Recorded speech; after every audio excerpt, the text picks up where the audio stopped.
Hello friends, welcome back to my channel.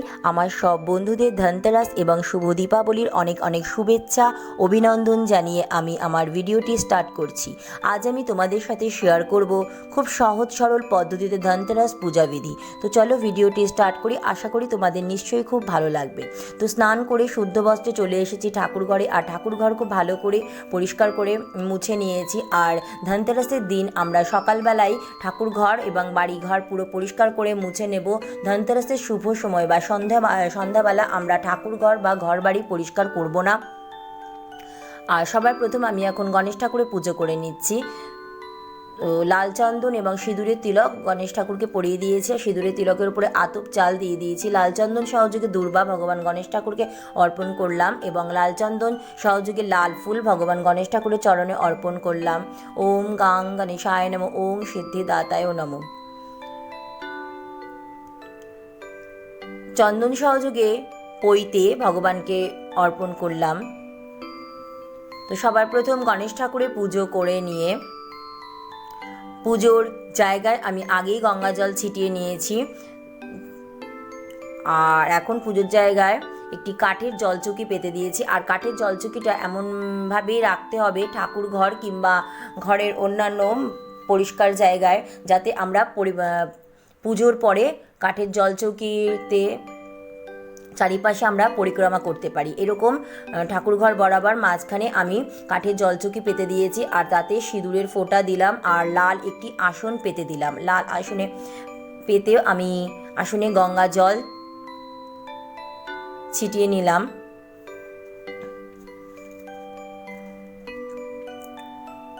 Ganga জল ছিটিয়ে আমি আটা দিয়ে স্বস্তিক চিহ্ন এঁকে নিচ্ছি। আটা, আতপ চাল কিংবা সিঁদুর দিয়ে স্বস্তিক চিহ্ন আঁকা যায়, তো আমি আটা দিয়ে স্বস্তিক চিহ্ন এঁকে নিচ্ছি। ধনতেরাস প্রতি বছর কার্তিক মাসে কৃষ্ণপক্ষের ত্রয়োদশী তিথিতে পালন করা হয়। সমুদ্র মন্থনের সময় ভগবান ধন্বন্তরী প্রকট হয়েছিলেন হাতে অমৃত কলসি নিয়ে, তাই ধনতেরাসে ভগবান ধন্বন্তরী পূজা অর্চনা করা হয়ে থাকে। এই ধনতেরাসের দিন কেনাকাটা করা খুব শুভ।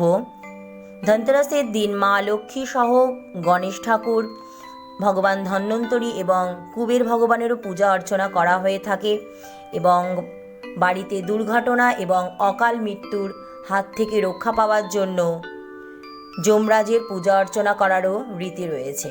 তো আমরা যম দ্বীপ কিভাবে দান করব, তো সেটা তোমাদের সাথে শেয়ার করছি। এইভাবে স্বস্তিক চিহ্ন এঁকে নিয়ে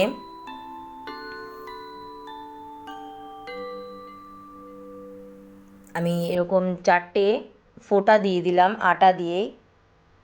আটা কিংবা আতপ চাল দিয়েও কিংবা সিঁদুর দিয়েও তোমরা করে নিতে পারো। আর স্বস্তিক চিহ্নের উপরে আমি এখন সিঁদুর আর হলুদ দিয়ে দিচ্ছি।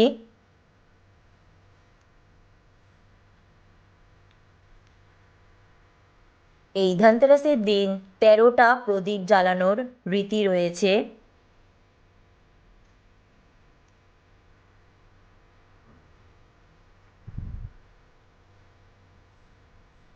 আর সিঁদুর হলুদ দিয়ে আমি এখন স্বস্তিক চিহ্নর ঠিক মাঝখানে আতপ চাল দিয়ে দিচ্ছি। এখানে আমি যমদ্বীপ দান করব। যমদ্বীপ আমি এখানে জ্বালাবো, তো তাই জন্য আতপ চাল আর একটু ফুল দিয়ে দিলাম। আর নিয়েছি এরকম একটি মাটির প্রদীপ। আর ধনতেরাসের দিন তোমরা অবশ্যই 4 মুখওয়ালা প্রদীপ কিংবা যদি 4 মুখওয়ালা প্রদীপ না নিতে পারো তো এইরকমই মাটির প্রদীপ, একটু 1 মুখওয়ালা প্রদীপ একটু বড় সাইজের নেবে, যাতে আর তেলটা যাতে একটু বেশি দেওয়া যায় আর অনেকটা রাত পর্যন্ত যাতে এই প্রদীপটা জ্বলে। আর আমি এরকম ছোট ছোট সলতে করে নিয়েছি আর 4 মুখ করে সলতে দিয়ে দিয়েছি, আর তাতে সর্ষের তেল দিয়ে দিচ্ছি। অবশ্যই সর্ষের তেল দিতে হবে। আর এই প্রদীপটি আমরা ধনতেরাসের দিন আমাদের বাড়ির সদস্যরা, প্রত্যেকটা সদস্য যখন বাড়িতে চলে আসবে, বাড়ির থেকে যখন আর বেরোবে না, ঠিক সেই সময় এই প্রদীপটি জ্বালাতে হয়। এই প্রদীপটি নিভে যাওয়া দেখা অশুভ মনে করা হয়, তাই জন্য বাড়ির প্রত্যেকটা সদস্য যখন বাড়িতে চলে আসবে তখন এই প্রদীপটি জ্বালাতে হয়। আর আমি এখন প্রদীপটি জ্বালিয়ে নিচ্ছি। বাড়ির প্রত্যেক সদস্যর রাতে যখন খাওয়া দাওয়া কমপ্লিট হয়ে যাবে, তো তখন এই প্রদীপ জ্বালিয়ে আমরা বাড়ির দক্ষিণ দিকে রাখবো। তো প্রদীপটি জ্বালিয়ে নিয়েছি। এখন আমি এই যমদ্বীপের পূজা অর্চনা করছি। তো গঙ্গাজল একটি ফুলে নিয়ে প্রদীপের চারপাশে দিয়ে দিলাম, আর নিয়েছি একটি কড়ি। এরকম ছিদ্রওয়ালা কড়ি নেওয়া সব থেকে ভালো, আর যদি এরকম ছিদ্রওয়ালা কড়ি না পাওয়া যায় তো এমনি কড়িও তোমরা নিতে পারো। তো দিয়ে দিলাম প্রদীপে কড়ি, আর দিয়ে দিচ্ছি 1 টাকার কয়েন, একটু আতপ চাল, একটি সুপারি, দিচ্ছি একটু চিনি, আর নতুন বস্ত্রস্বরূপ মৌলি সুতো অর্পণ করলাম। হাত জোর করে প্রণাম করে নিলাম। দিচ্ছি ফুল, আর দিয়ে দেব একটু আবির।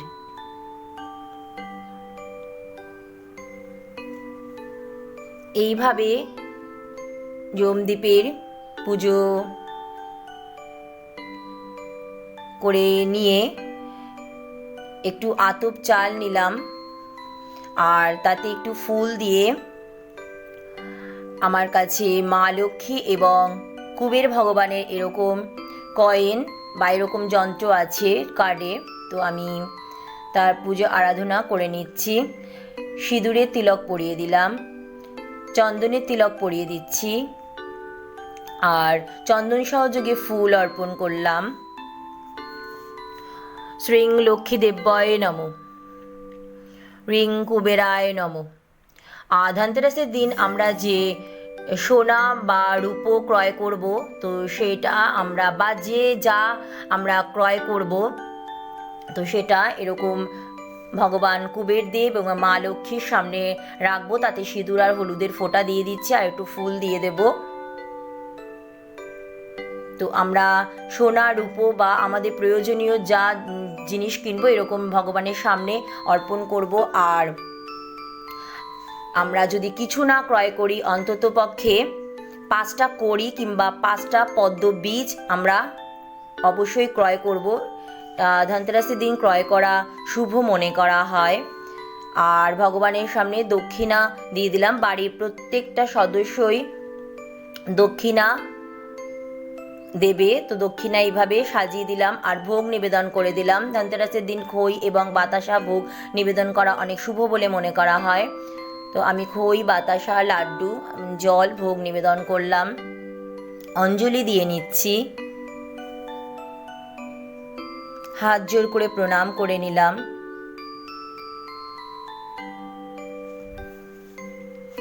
আর তোমাদের কাছে যদি ভগবান গণেশ ঠাকুর, ভগবান গণেশ এবং ভগবান কুবের দেব এবং ভগবান ধন্বন্তরীর কোনো রকম যদি মূর্তি বা ফটো না থাকে, তো তোমরা সুপারিকে ভগবানকে স্মরণ করেও পুজো করে নিতে পারো। তো সেক্ষেত্রে একটি গোটা পানের উপরে সুপারি রেখে তোমরা এইভাবে ভগবানকে স্মরণ করে পুজো করে নিতে পারো।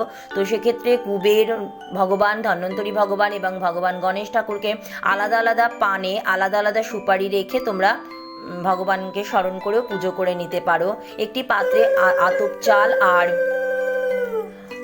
গোটা মুগ ডাল নিয়ে নিয়েছি, আর এইরকম পাত্রে আমি প্রদীপটি যমরাজকে দান করব। আরতি করে নিচ্ছি। আতপ চাল কিংবা শুধু আতপ চাল কিংবা গম কিংবা আতপ চাল আর মুগ ডাল একসাথে করে একটি পাত্রে নেওয়া যায়। তো আমি আতপ চাল আর মুগ ডাল একসাথে করে নিয়েছি।